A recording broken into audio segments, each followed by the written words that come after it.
Notre ami Dvorah Benisti, pour des bonnes années, dans la joie et le bonheur de nous avoir reçus avec tout. C'est la première fois qu'elle fait son anniversaire avec des Khaverim. Dvorah Bat Denise, que Dieu lui accorde une longue vie, dans la joie et le bonheur. Continuez à faire Miftaïm comme elle le fait. Et vraiment, que cet endroit-là soit l'endroit où le Mashiach va venir le premier pour résider. Amen. Voilà. Mon frère Doron, c'est un homme extraordinaire. J'étais très très proche de lui. Et mon frère Doron, c'est quelqu'un d'absolument extraordinaire. Alors le Dvar Torah que je vais faire ce soir, ce sera pour l'Eidnou Nishmat Doron Natal. Ma sœur Etioma, il y a quelque chose d'extraordinaire qui a été enseigné par nos maîtres.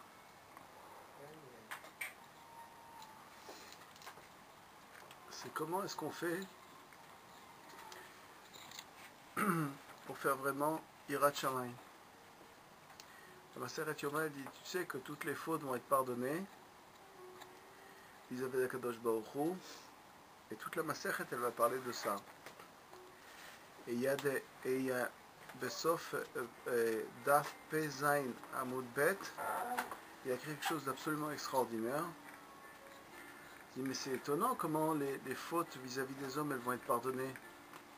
Pour les retourner, Yuri? Pas encore. Tu dois aller voir ton frère pour lui dire pardon, juste avant Yom Kippour. C'est quelque chose d'absolument... c'est-à-dire que quand tu sais que vis-à-vis de Dieu, toutes les fautes sont pardonnées, mais comment vis-à-vis des autres ça peut être pardonné? Alors il y a quelque chose de fondamental, c'est que les mitzvot ben Adam lachavero ne sont pardonnés que par rapport et uniquement que par rapport à l'autre.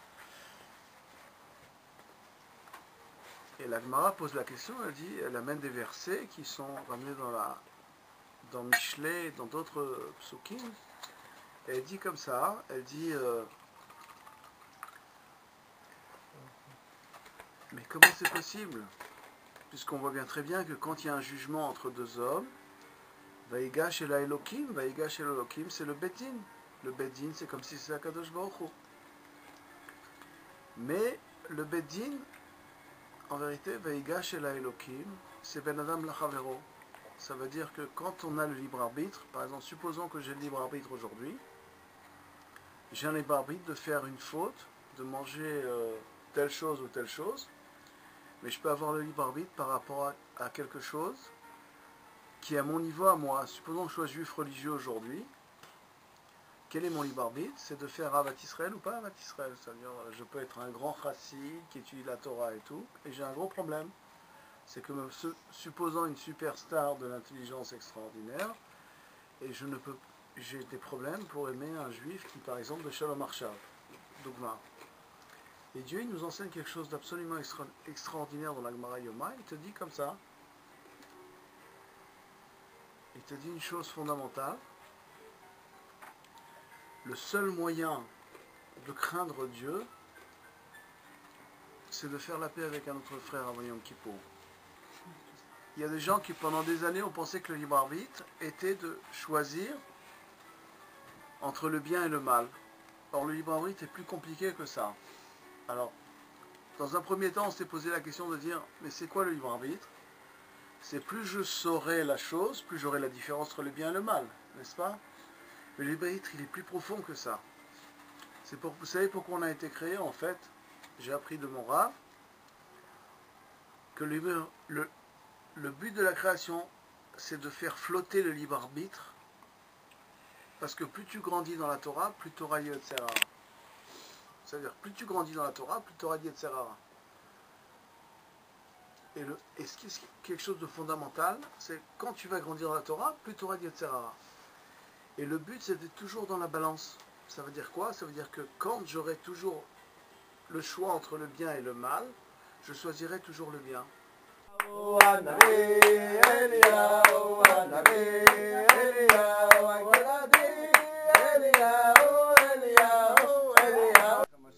Donc, Parashat Trouma, le Dvar Malchut, il parle, il donne 7 points principaux.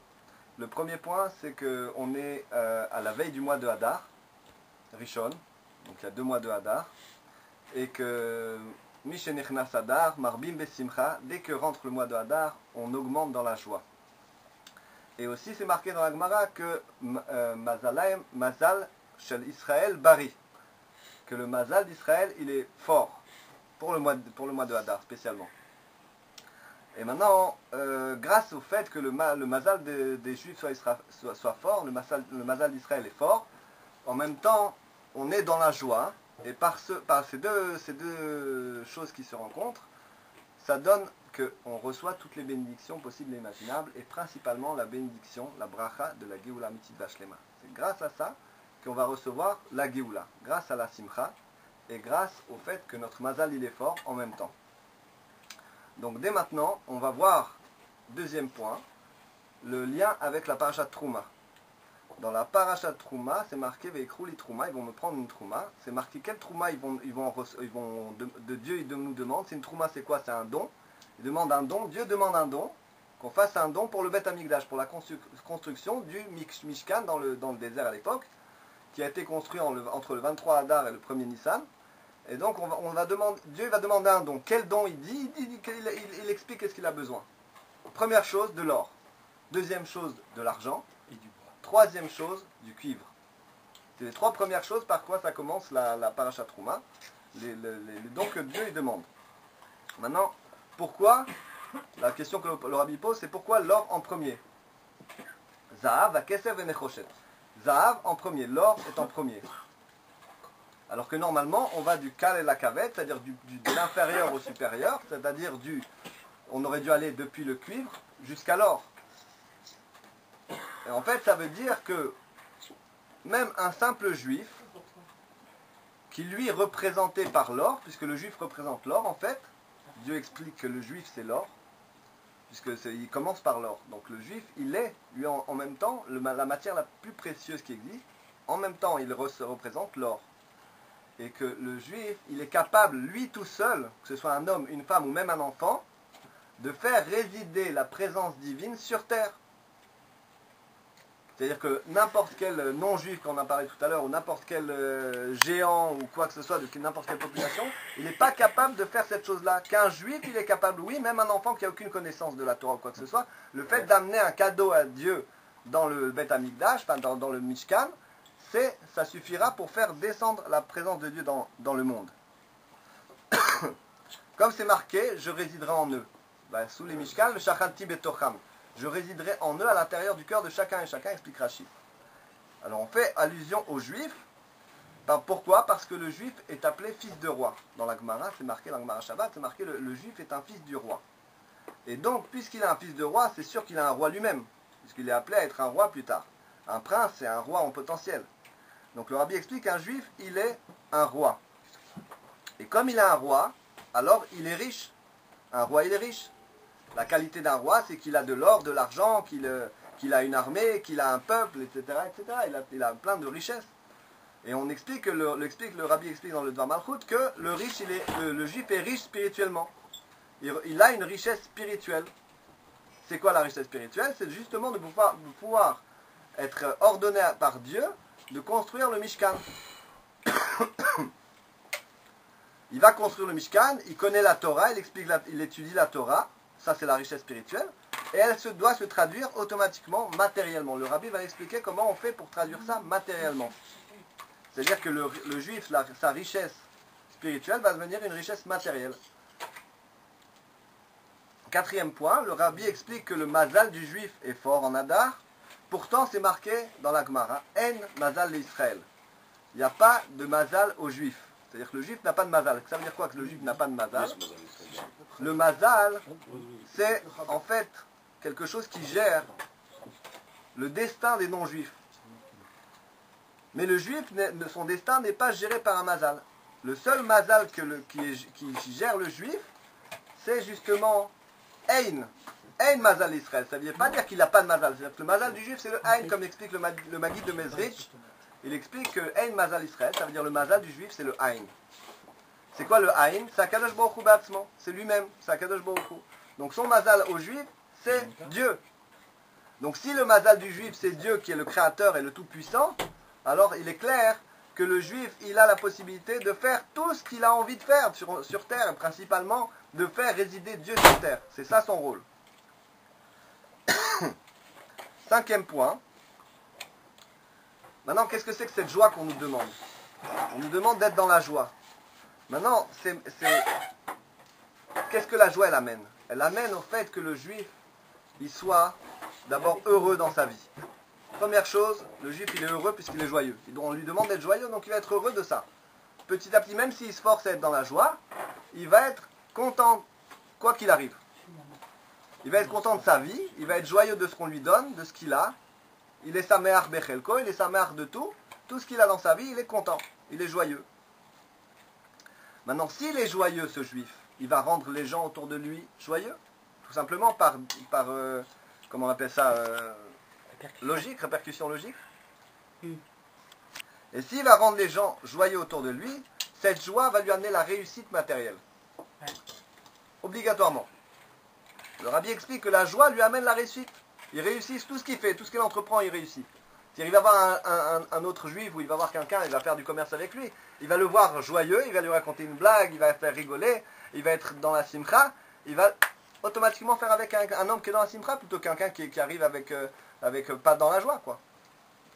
Et donc, en plus de ça, c'est marqué dans la Gemara que dans la Gemara Ta'anit, c'est marqué que il y avait une fois un sage qui a rencontré dans la rue deux personnes, deux juifs qui étaient en train de faire rigoler tout le monde. Des batrans. Des batrans, ça veut dire des comiques. Il a rencontré des comiques dans la rue et il a dit, ces comiques-là, ils nous font rire. Parce qu'ils nous font rire, ils auront droit au monde futur. Ils ont une part dans le monde futur parce qu'ils nous font rire. Tu vois, donc à quel point d'être dans la joie et en plus de réjouir les autres, ça amène des grandes choses. Ça amène le olam haba. Maintenant, cinquième point, les juifs ont la mitzvah de construire le temple. C'est marqué, Va'asuli mishkan v'shachanti betocham. Va'asuli mishkan lo yotse amikra yede pshuto. C'est-à-dire que le mikra, il ne sort pas du son sens simple. Le pasouk, le verset, il est le sens simple. Va'asuli mishkan. Ils me feront un sanctuaire. Quand? Peu importe quand. Maintenant. Maintenant, on a la mitzvah, actuellement, tout de suite, de faire un Beth Amikdash. Donc la mitzvah, elle s'applique à nous maintenant aussi. Ils me feront un sanctuaire tout de suite. Et maintenant, on voit que c'est le Mashiach qui doit construire le temple concrètement. Le troisième temple, c'est le Mashiach qui doit construire. Alors quel rapport avec nous? Quel rapport avec nous? Le rapport, c'est que nous, le Mashiach, lui, construit le temple. Mais nous, on doit l'aider au Mashiach.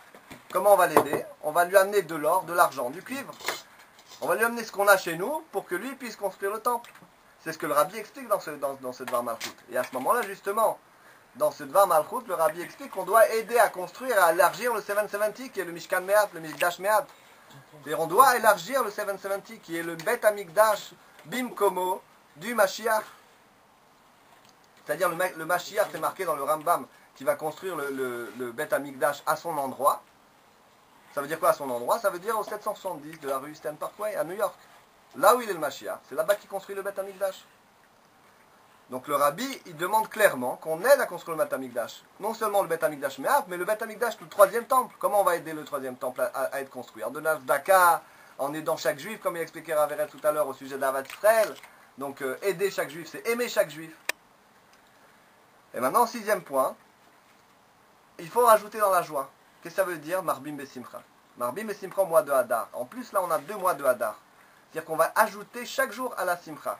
Maintenant, il faut savoir que chaque jour, en dehors du mois de Hadar, on a aussi la mitzvah d'être dans la joie. C'est marqué, Ivdu et Hashem Besimcha.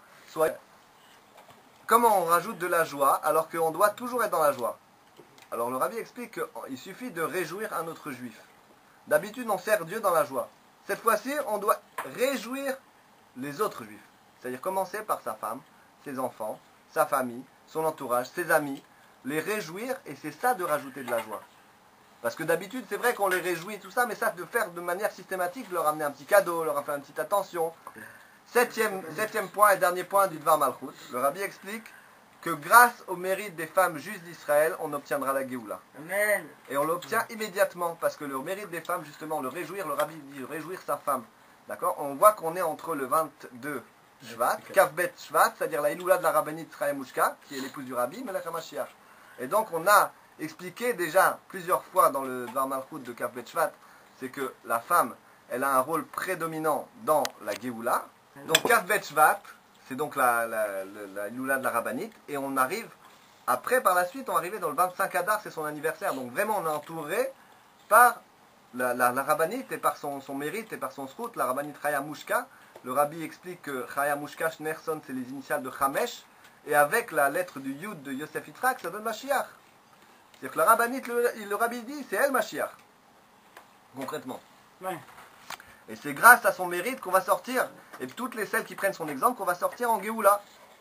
Az Yemal Esrok Pinu, c'est-à-dire à ce moment-là, dans la Géoula Mitit V'Ashlema qu'on vit maintenant, dès maintenant, on sera dans la Simcha la plus totale. Parce que Az Yemal Esrok Pinu, c'est ça le symbole de la sortie de la Galoute à la Géoula, c'est la Simcha, la joie de Hadar, la joie qui commence maintenant, grâce au Rabbi Melech HaMashiach qui se dévoile immédiatement, avec le Bet HaMikdash tout de suite, Amen. Asuli Mishkan Veshachatim Betocham, maintenant. יחי אדוננו מלוא רבינו מלך המשיח ותן חלקנו בתורתך שיבנה בית המקדש במהרה בימינו ותן חלקנו בתורתך שיבנה בית המקדש במהרה בימינו ותן חלקנו בתורתך.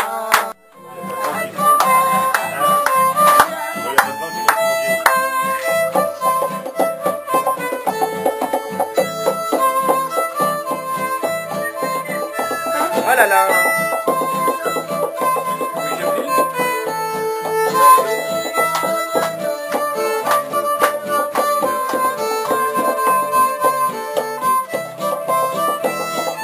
Imaginez-vous, les gens ils se mettent en fréquence. Comment je peux être en fréquence par rapport à l'autre? C'est quand quelqu'un il fonctionne pas comme ça, je sais que par rapport à moi, c'est un problème. Donc comment est-ce que je vais résoudre cette problématique? Je vais annuler ce haïchan de haine, d'angoisse et de ne pas acheter des matzot chez quelqu'un ou ne pas acheter parce que j'ai de la rancœur, pour au contraire aller vers lui et faire chapes et faire ce que le verset de Teilim, pour faire nachat ruach à ce que la Chassidut nous a enseigné. Nachat ruach pour le Rabbi et pour le Melech HaMashiach et pour la Géoula, d'aller d'Afka dans l'homme, celui qui a priori ne t'aime pas, et celui qui t'a amené la Tochacha, c'est pas grave. Tu vas aller chercher chez lui pour aller faire le Shalom Chapes, Shalom Veratfeu, et c'est là que ce moment-là arrivera la Géoula.